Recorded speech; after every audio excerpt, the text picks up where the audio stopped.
Ating napakagandang Joe Life Trax 3. Good for newborn up to 30 to 35 kg. Proven and tested po namin po sa ganun pong weight ni baby. So try po natin. Yan. Ako na mismo mag-try. So every time na meron po kami dumadating na ganun stroller, kaya try ko po talaga to make it sure na kayang-kaya po for big kids. So ako, 67 kg. Ayan, as you can see, okay na okay po siya. Kayang-kaya. Kayang-kaya pang po itulak po ito. Okay? So, again, good for newborn. Nahiga po siya up to 30 to 35 kg. Recommended and proven and tested na po namin po ito for big kids. Compact folding. Ayan. Wala po siyang faded, wala po siyang discoloration. Ito po yung details po niya one by one. So, unahin natin sa kanyang canopy. Ayan. Combination po ng black and Green. hindi ko alam po kung ano exact color po nitong itong color niya. Ayan. Denim kasi. Medyo light ng avocado. And then, pwede siyang full canopy. Ayan. Okay. So, para at least, kitang-kita nyo si baby pag nagtutulak po kayo dito. And then, meron pa siyang peekaboo. Ito, dalawa. Okay. Merong extension canopy, may peekaboo pa siya. Kitang-kita nyo si baby. And then, pasok na pasok yung hangin. Hindi siya mainitan. So, sa folding niya, pwede siyang by half. Ganyan. And then full. Okay? Next natin sa kanyang higaan at upuan. Ang kinagandahan pa po sa kanyang upuan at higaan, malapad po siya. And then mahaba compare sa mga normal stroller po. Ayan. So, pagka nakaupo, ganyan po siya. And then kapag ka nakahiga, adjust natin yung leg rest para mas mahaba po yung higaan po niya. And then higa natin. Ayan. Okay?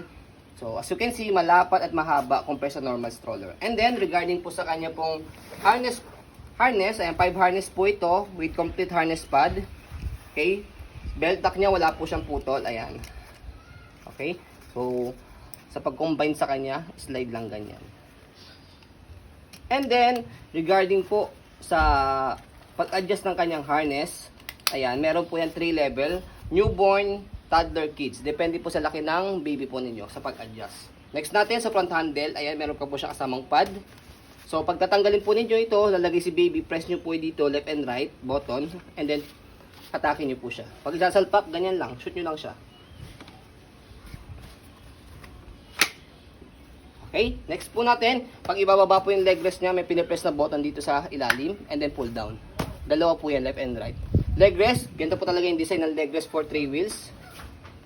And then, yung kanyang gulong. Easy to maneuver, leg swivel, kung gusto nyo pong one wheel lang siya. Itong color, ibababa nyo lang po siya. Okay? Ang purpose po niyan, kapag inaantok or hinaheli nyo po si baby, or nakatulog, yan, pwede nyo hiheli si baby. Hindi na po siya magro-rotate or nag-swivel. Angat nyo lang po pagka gusto nyo po ulit swivel. Ayan. So, ito po yung body frame po niya sa front hanggang right side. So, expect po, minimal scratch lang dahil pre-lab po siya. Pero yung But, scratch, good condition po siya. nagawa ng paraan niya. Yes. Ayan. So, sa amin pong maselang seller, pwede pa rin po ito sa mga masiselang pong mga buyer. Ayan.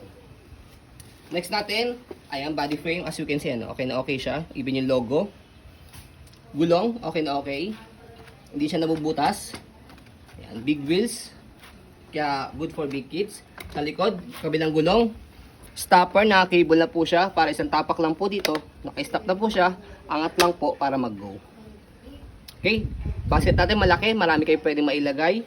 Max po niya 15 kg. Sa likod, sa pag semi-reclined at fully reclined, kalahati semi-reclined, fully reclined sa pinakasagad. Press nyo lang po ito and then pull down. Ayan. Ayan. Ayan yung kanyang likod. And then kapag iupo po siya, press nyo po ito and hatakin nyo po ito. Ayan. Next natin, sa kabilang side, body frame, left side. Ayan.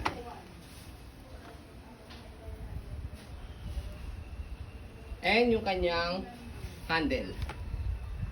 Okay na okay yung kanyang handle. Wala siyang tear. Hiwa. Wala. Lambutas. So, ayan. And then, sa pag-folding sa kanya, maganda pa yung pagkaka-fold niya dahil one hand fold lang po ito. And compact folding. So, napakadali lang. Ito po, try natin. So, sa pinakaupuan niya, may makikita kayo ditong fold strap. Yan. Push to lock. So, ito po, merong color gray dyan. Pupush nyo po muna yan. And then, pull nyo po ito. Okay? Push, tapos pull. Yan. Kaya less hassle sa pag-open at sa pag-pull. Make it sure na lock nyo lang po ito. Yan. And then, para gusto nyo po siya ma-stand, matayo, yung gulong niya, stopper nyo muna. Ayan. Nag-stop na siya. And make it sure yung gulong niya, nakaset up po ng ganyan. Yung gulong niya sa harapan. Para pagka tinayo po ninyo, ayan, matatayo nyo po siya. Okay, as you can see, compact folding po siya. Ayan. Hindi lang po maayos yung daan po dito sa amin. Ayan. Okay? So, natatayo yan. And then, nakitaganda pa po sa kanya, kahit hindi nyo na po siya buhatin, kung sakaling gusto nyo po siyang, kung sakaling dala nyo po siya, pagulungin nyo lang po siya, tanggalin nyo po yung lock niya, and then, pwede siyang luggage type. Ayan. Okay, kahit hawak nyo po si baby, or meron po kayong ibang hawak na gamit ni baby, tulak nyo lang po siya. Kayang-kaya na. Okay, next natin, yung kanyang pag-open, tanggalin lang po yung lock sa gilid. Bubuka lang po yan. And then, buka lang po yung stroller. Ganun lang po kadali kapag inopen at pinold. Ayan.